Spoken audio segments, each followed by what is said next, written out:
உறவுகள் அனைவருக்கும் அன்பான வணக்கங்கள். பல்லவனோட அப்பா வந்துட்டு என்னதான் அவர் வந்து குடிக்கிறாரு, வீட்டில் வந்து பொறுப்பு இல்லாமல் இருக்காரு, இந்த மாதிரிலாம் இருந்தாலும் இந்த பசங்களை பொறுத்த வரைக்கும் அவரை பொத்தின அந்த ஒரு இதே அவர் இருந்தால் இருக்கட்டும் போனால் போகட்டும் அப்படிங்கிற மாதிரியான ஒரு எண்ணம் சேரனை தவிர மிச்சம் எல்லாத்துக்குமே இருக்குது. ஆனால் நிலா மட்டும் இவர் ஒரு சில நேரம் சொல்கிறதுல ஏதோ ஒரு விஷயம் இருக்குது அப்படிங்கிறது அவங்களுக்கு புரிய வருது. பத்தாததுக்கு வந்திருக்க பல்லவனோட அம்மா வந்துட்டு அவங்க அப்பப்போ ஃபோனில் பேசிட்டு எனக்கு யாருமே இல்லை, நான் யார்கிட்டையும் பேசலை அப்படின்னு சொல்கிறது. அப்புறம் திரும்ப இல்லைம்மா நான் என் வீட்டில் வேலை செஞ்சவங்க கிட்ட வந்துட்டு நான் வேலைக்கு போவேன் ஒரு இடத்துல அவங்க கிட்ட பேசிகிட்டு இருந்தேன் அப்படின்னு சொல்லி நிலா கிட்ட சொல்கிறது. அப்போவுமே நீங்கள் மொபைலை கையில் தானே வச்சுட்டு இருந்தீங்க, நீங்கள் யாருக்குமே ஃபோன் பண்ணி பேசலையே அப்படின்னு சொல்லி கேட்கும்போது அவங்க தடுமாறுறது. இது எல்லா விஷயத்தையும் நிலா உட்காந்து யோசிச்சுக்கிட்டே இருக்காங்க. தப்பான ஏதாவது ஒரு வேலையை நம்ம பண்ணிட்டோமா, பல்லவனோட அம்மான்னு சொல்லி தான் நம்ம கூட்டிகிட்டு வந்தோம், அவங்க எதுக்காக இப்படியெல்லாம் நடந்துக்கிறாங்க. ஆனால் அங்கிள் வந்துட்டு நல்லா தான் என் அம்மா கிட்ட எல்லாம் பழகுறாரு, ஆனால் இவங்கள பார்த்தா மட்டும் இப்படி எரிஞ்சு எரிஞ்சு பேசி இப்படி ஒரு கோவத்தை காட்டுறதுக்கான காரணம் என்ன? கண்டிப்பாக இதுக்கு பின்னாடி ஏதோ ஒரு காரணம் இருக்குது. இவங்க எல்லாருமே தப்பாக தான் புரிஞ்சிட்டு இருக்காங்க, அவரை பற்றி ஏதோ ஒன்று இருக்குது, அவர்கிட்ட பேசியே ஆகணும் அப்படின்னு சொல்லிட்டு பார்க்குறாங்க. இவர் வீட்டில் இல்லாமல் இவங்க கிட்ட திட்டிட்டு அவங்க வீட்டில் இருக்கனால அவங்க முகத்தை கூட பார்க்க பிடிக்காம இவர் பாட்டுக்கு கிளம்பி எங்கேயோ போயிட்டாரு.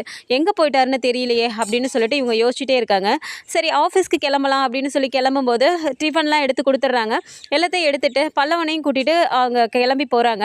பஸ் ஸ்டாப்புக்கு போகிற வழியில் வந்து பார்த்தா பல்லவனும் சேர்ந்து வரும்போது நிலா என்ன சொல்லிடுறாங்க, அங்கே தூரத்தில் வந்துட்டு இவர் உட்காந்துட்டு இருக்கதை பார்த்துடுறாங்க. தனியாக ஒரு இடத்துல ஒரு மரத்தடியில் அவர் உட்காந்துட்டு இருக்காரு. அவரை பார்த்த உடனே இப்போ அவர் தனியாக போய் நம்ம பேசினாதான் சரியாக இருக்கும், பல்லவனும் கூட இருக்கானே என்ன பண்ணுறது அப்படின்னு சொல்லிட்டு, பல்லவா நீ நீ கிளம்பி போ, எனக்கு கொஞ்சம் வேலை இருக்குது, நான் வீட்டுக்கு போயிட்டு அந்த என்னோடய லேப்பை வச்சுட்டு வந்துட்டேன்டா, நான் போய் எடுத்துகிட்டு வந்துடுறேன் அப்படின்னு சொல்லும்போது, இருங்க நீங்கள் திரும்ப போய் அலைய வேணாம், நான் போய் எடுத்துகிட்டு வந்துடுறேன் அப்படின்னு சொல்கிறாங்க. இல்லை பரவாயில்ல பல்லவா, உனக்கு டைம் ஆயிடுச்சு காலேஜுக்கு, அப்புறம் ஃபஸ்ட் பீரியட்லாம் நீ கட் பண்ணிடுவா, அதனால் நீ முதல்ல கிளம்பு காலேஜுக்கு, நான் அட்ஜஸ்ட் பண்ணிப்பேன்டா, நான் பார்த்துக்கிறேன் விடு, அப்படி இல்லைனா உங்கள் சோழனை வர சொல்லி கூட நான் காரில் போய்ப்பேன், அதனால் நீ கிளம்பு அப்படின்னு சொன்னேன். சரிங்க நீ பார்த்து பத்திரமா போங்க அப்படின்னு சொல்லிட்டு பல்லவன் கிளம்பி பஸ் ஸ்டாப்புக்கு போயிட்டு பஸ் ஏறி போகிற வரைக்கும் அவங்க அங்கேயே நின்று பார்க்குறாங்க, ஒளிஞ்சு நின்று. பல்லவன் பஸ் ஏறி போயிட்டாரு அப்படின்னு தெரிஞ்சதுக்கப்புறமா இப்போ நேராக நடேசன்கிட்டே போயிடுறாங்க. மரத்தடிக்கே போய் நின்னோன்னு இங்கே வந்து நின்ன உடனே அவர் பார்த்துட்டு, என்னம்மா நீ இங்கேலாம் எதுக்குமா நீ வர அப்படின்னு சொல்லி கத்துறாரு. சரி கத்தாதீங்க, உங்ககிட்ட கொஞ்சம் பேசணும், நானும் வீட்டில் பேசலான்னு சொல்லி பார்த்தா வீட்லேயும் நீங்கள் வந்துட்டு டென்ஷனாகவே இருக்கீங்க, எல்லாத்துக்கும் முன்னாடி உங்ககிட்ட பேசவும் முடியல, எப்படிடா உங்ககிட்ட பேசணும்னு பார்த்துட்டு இருந்தேன், கடைசியில் என்ன இங்கே வந்து உட்காந்துட்டு இருக்கீங்க, எதுக்கு இங்கே வந்து உட்காந்துட்டு இருக்கீங்க, உங்களுக்கு என்ன வீடா இல்லை, வீட்டில் நீங்கள் இருக்க வேண்டியதானே அப்படிங்கிறாங்க. வேண்டாம்மா, உனக்கு அங்கே நடக்கிற விஷயம்லாம் எதுவுமே தெரியாது, நீ இப்போ தான் இந்த வீட்டுக்கு வந்திருக்க, எதுவுமே தெரியாமல் நீ பாட்டுக்கு அவளை கூட்டிகிட்டு வந்து வீட்டில் விட்ட, இனிமேல் என்னென்னலாம் நடக்க போதோ நீங்களே பாருங்கள், எல்லாத்துக்கும் நீங்கள் தான் பொறுப்பு, இதுக்கு எனக்கு எந்த சம்மந்தமும் இல்லை அப்படின்னு சொல்கிறாரு. சரிங்க அங்கிள், எதுக்காக நீங்கள் இப்படியே பேசிகிட்டு இருக்கீங்க, அவங்க பல்லவனோட அம்மா தானே, அவங்களையே பார்த்தா நீங்கள் இப்படி கோவமாக பேசுகிறீங்க அப்படின்னு சொல்லி கேட்குறாங்க. வேணாம்மா, எல்லா விஷயத்தையும் உங்ககிட்ட சொல்லிட்டு இருக்க முடியாது அப்படின்னு சொன்ன உடனே, அப்போது நீங்கள் எல்லா விஷயத்தையும் என்கிட்ட சொல்ல மாட்டீங்க, அப்போது நான் அந்த வீட்டில் யாருமே இல்லை அப்படிங்கிற மாதிரி தானே நீங்கள் பேசுகிறீங்க, உங்கள் வீட்டுக்கு எனக்கு எந்த சம்மந்தமுமே இல்லையா, நான் உங்கள் பையனோட ஒய்ஃபுங்க அப்படின்னு சொல்கிறாங்க. அந்த இடத்துல அப்படி நடேசனுக்கு ஒரு மாதிரி ஆகுது. இப்போ என்னம்மா என்ன பண்ண சொல்கிற, நீ பையனோட பொண்டாட்டி தான், அதுக்காக எல்லாத்தையும் உங்கள்கிட்ட சொல்லிட்டு இருக்க சொல்கிறியா அப்படின்னு சொல்லிட்டு அவர் கேட்குறாரு. நீங்கள் எல்லாத்தையும் என்கிட்ட சொல்லி தான் ஆகணும், நான் தானே அவங்கள வீட்டுக்கு கூட்டிகிட்டு வந்தேன், அவங்களுக்கு பின்னாடி என்ன கதை இருக்குன்னு எனக்கு தெரிஞ்சாகணும், அவங்கக்கிட்ட கேட்டால் அவங்க ஒரு மாதிரி சொல்கிறாங்க, நீங்கள் என்னடானா எதையுமே வெளியே சொல்லாமல் கோவத்தை மட்டும்தான் காட்டிகிட்டு இருக்கீங்க, எதையாவது யார்கிட்டையாவது மனசை விட்டு பேசுங்களேன், அப்போ தானே புரியும், நீங்கள் ஏன் இப்படியே இருக்கீங்க, உங்கள் பசங்களும் பாருங்கள் உங்களை பற்றி தப்பாகவே தானே நினச்சிட்டு இருக்காங்க அப்படின்னு சொல்கிறாங்க. அவன் கிடக்குறானுங்கம்மா, அவனுங்க என்னை பற்றி தப்பாக நினச்சா எனக்கு என்ன, நல்லதாக நினச்சா எனக்கு என்ன, நான் நல்லதே பண்ணாலும் அவங்களுக்கு தப்பாக தான் தெரியும், அப்புறம் எதுக்கு அவங்க கிட்ட போய் நான் நிரூபிக்கணும் அப்படின்னு சொல்கிறாரு. இப்படி குடும்பத்தில் ஒட்டாமையே எனக்கு என்னன்னு சொல்லி இருக்கிறது ஒரு வாழ்க்கையா சொல்லுங்கள், நான் தான் வந்து உங்ககிட்ட எவ்வளோ தூரம் சொல்லியிருக்கேன், எங்கள் கூட சேர்ந்து இருங்க, இப்படி இருங்க அப்படி இருங்க, நான் சொல்கிறதெல்லாம் நீங்கள் கேட்குறீங்கல்ல, அப்படியே இந்த விஷயத்தை மட்டும் நீங்கள் சொல்லவே மாட்டேங்கிறீங்க, இங்கே பாருங்கள் இப்போ நீங்கள் சொல்லலை அப்படின்னா அப்புறம் நான் இந்த வீட்டை விட்டு கிளம்பி போயிடுவேன் அப்படின்னு சொல்கிறாங்க. ஏமா நீ எதுக்குமா இந்த வீட்டை விட்டு போகிறேன்னு சொல்கிற அப்படின்னு கேட்குறாங்க. பின்ன இந்த வீட்டுக்கு எனக்கு எந்த சம்மந்தமுமே இல்லைங்கிற மாதிரி தானே நீங்கள் பேசிகிட்டு இருக்கீங்க, நான் கிளம்பி போகிறேன் விடுங்க, நீங்கள் என்ன பண்ணுமோ நீங்கள் பண்ணிக்கோங்க, இப்போ தான் கொஞ்சம் ஊருக்குள்ளார இந்த குடும்பம்னா ஒரு நல்ல பேர் வந்துட்டுருக்கு, அதை நீங்களே கெடுத்துக்கணும்னு பார்க்குறீங்க, வேறு ஒன்றும் இல்லை அப்படின்னு சொல்லி நிலா சொல்கிறாங்க.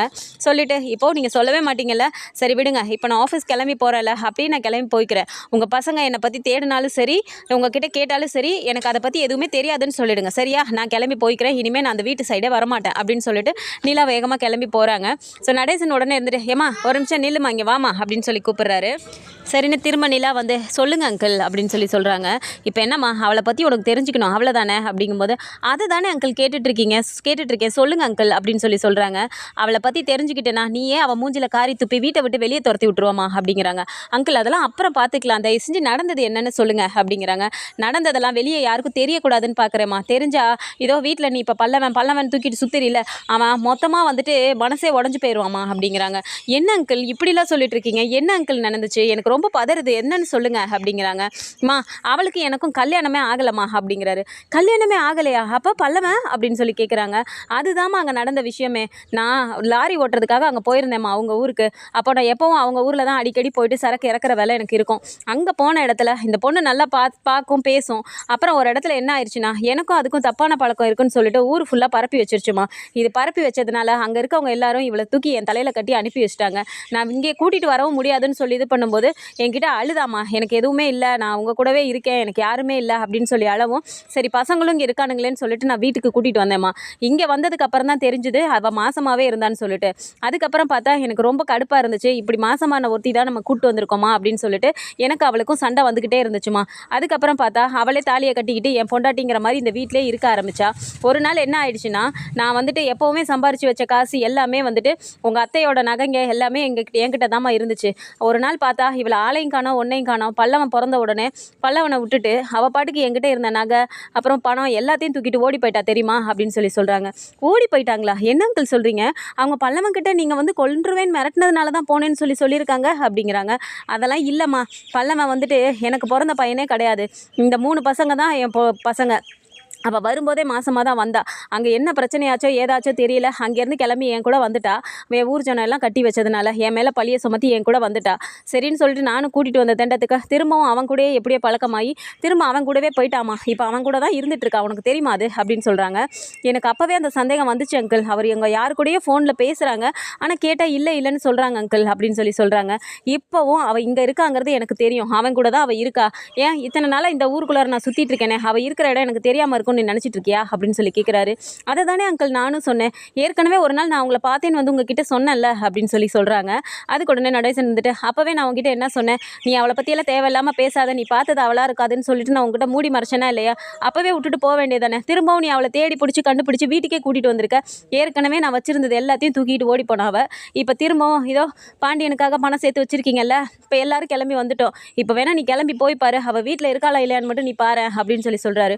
என்னங்க அங்கிள் இப்படியெல்லாம் பேசிகிட்டு இருக்கீங்க, அப்போது பல்லவன் அப்படின்னு சொல்கிறாங்க.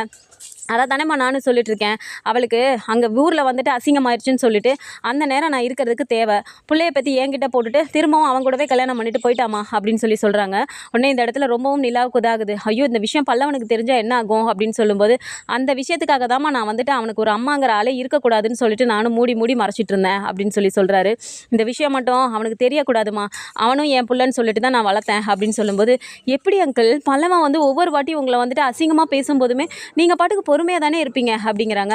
அதுக்கு என்னம்மா பண்ண முடியும், சரி என்கிட்டையும் அவன் வந்து ரொம்ப பாசத்தை காட்ட வேண்டாம், இப்படி ஒரு விஷயம் தெரிஞ்சால் அவன் ரொம்ப மனசு உடஞ்சு போயிடுவான், இந்த அண்ணனுங்களுக்கும் நமக்கும் எந்த பாசமுமே இல்லைங்கிற மாதிரி தெரிஞ்சு போயிடும், அவன் என் குழந்தையே இல்லைங்கிற விஷயமும் தெரிஞ்சு போயிடும், அதுக்காக தாம்மா நான் இப்படி ஒரு விஷயத்தை மறைச்சிட்டேன் அப்படின்னு நடேசன் சொன்ன உடனே இந்த இடத்துல நிலாவுக்கு வந்துட்டு ரொம்பவும் கஷ்டமாகுது. ஸோ இப்படிப்பட்ட ஒருத்தரையா வீட்டில் வந்துட்டு எல்லாரும் தப்பாக பேசி இப்படிலாம் பண்ணுறாங்க அப்படின்னு சொல்லிட்டு அவங்க யோசிக்கிறாங்க. ஸோ இதெல்லாம் தாண்டி இங்கே பாருமா நிலா, வீட்டில் வந்துட்டு பணம் காசு எதையுமே நீங்கள் வீட்டில் வைக்கக்கூடாது, அவள் சரியான திருடி, எல்லோவா இருந்தாலும் திருடிட்டு போயிடுவா, பார்த்து பத்திரமா நடந்துக்கோ அப்படின்னு சொல்கிறாரு. இந்த இடத்துல நிலாவுக்கு ஒரு மாதிரி ஆகுது.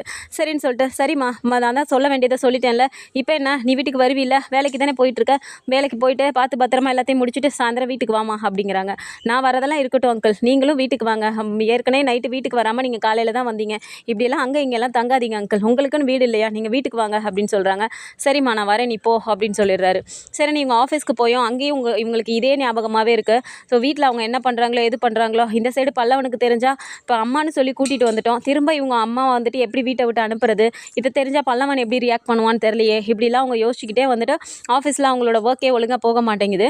ஸோ இடையில ராகவ் வந்து அவளோட இப்போ கொடுத்துருக்க ப்ராஜெக்ட் படி அவர் கேட்கும்போதுமே, நான் கொஞ்சம் மைண்ட் டிஸ்டர்ப்டாக இருக்கேன், எனக்கு இன்றைக்கி ஒரு நாள் மட்டும் ரெஸ்ட் கொடுங்களேன் ராகவ் அப்படின்னு சொன்னோன்னே, ஓகே நிலா பட் டைம் கொஞ்சம் தான் இருக்குது பார்த்துக்கோங்க அப்படின்னு சொல்லிடுறாரு. சரி வீட்டுக்கு கிளம்பலாம் அப்படின்னு யோசிக்கும்போது, சரி சோழன்கிட்டையும் வர சொல்லிவிட்டு சோழன்கிட்டையும் இந்த விஷயத்த சொல்லிடலாம் அப்படின்னு சொல்லிட்டு சோழனுக்கு கால் பண்ணி, சோழன் கொஞ்சம் வந்து என்னை பிக்கப் பண்ணிக்க முடியுமா அப்படின்னு கேட்குறாங்க. என்னங்க இவ்வளோ சீக்கிரமே முடிஞ்சிருச்சா உங்களுக்கு ஒர்க்கு அப்படின்னு சொல்லி கேட்குறாங்க. இல்லை எனக்கு ஒரு மாதிரி இருக்கு, உடம்பு முடியல, கொஞ்சம் வரீங்களா அப்படின்னு சொன்னோடனே, சரி இருங்க நான் அந்த உடனே வரேன் அப்படின்னு சொல்லிட்டு அவரும் வந்துடுறாரு. ஸோ வந்துட்டு பார்த்த உடனே என்னங்க பண்ணுது, ஏன் உடம்பு சரியில்லை, நீங்கள் ஹாஸ்பிட்டலுக்கு எதுவும் போகலாமா அப்படின்னு சொல்லி கேட்குறாரு.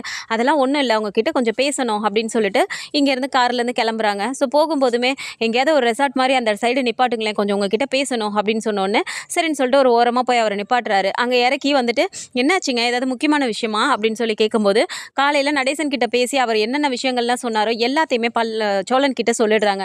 இதெல்லாம் கேட்ட உடனே சோழனுக்குமே ஷாக் ஆகுது. என்னங்க நம்ம ஏதோ அவசரப்பட்டோம் போல இருக்கே அப்படின்னு சொல்லும்போது, இதுதான் எனக்கும் யோசனையாக இருக்குது.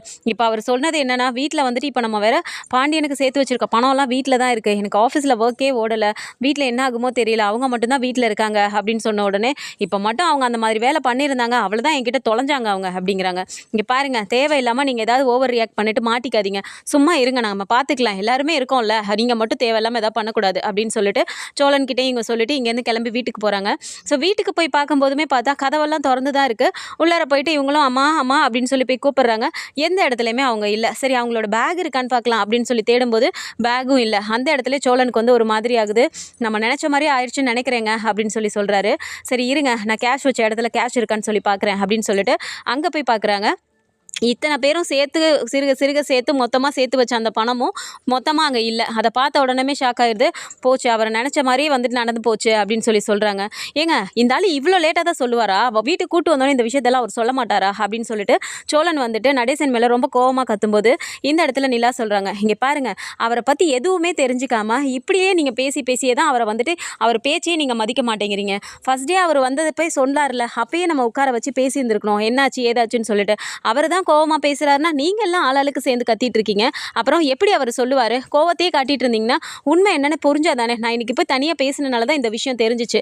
எல்லாரும் இப்படி ஆளாளுக்கு கத்திட்டே இருந்தீங்கன்னா எப்படி அந்த விஷயம் தெரியும் அப்படின்னு சொல்லிட்டு, சரிங்க இப்போ என்னங்க பண்ணுறது அப்படின்னு சொல்லும்போது, இனிமேலாவது உங்கள் அப்பாவை புரிஞ்சுட்டு நடந்துக்கோங்க. அவர் வந்து ஒரு விஷயம் சொல்கிறாருன்னா அவர் கோவமாக தான் பேசுகிறாரு, ஆனால் அதில் ஒரு அர்த்தம் இல்லாமல் அவர் எந்த விஷயத்தையுமே பேசலை. இன்றைக்கி வந்து நானே இவ்வளோ விஷயத்தை தெரிஞ்சுக்கும் போது இத்தனை வருஷமாக அவர் கூட இருக்கீங்க, அதை பற்றி எப்படிங்க உங்களுக்கு தெரியாமே போச்சு அப்படிங்கிறாங்க. ஸோ சோழன் வந்துட்டு எதுவுமே சொல்லாமல், தப்பு தாங்க, நாங்கள் அதை மாதிரி யோசிக்கல, எங்கள் சைடில் யாருக்குமே அவர் எந்த ஹெல்ப்பும் பண்ண மாட்டேங்கிறாரு, ஊரில் இருக்கவங்களாம் அவரை வந்து அசிங்கமாக பேசுகிறாங்களேன்ற கோவம் தாங்க எங்களுக்கு இருந்தது அப்படிங்கிறாங்க.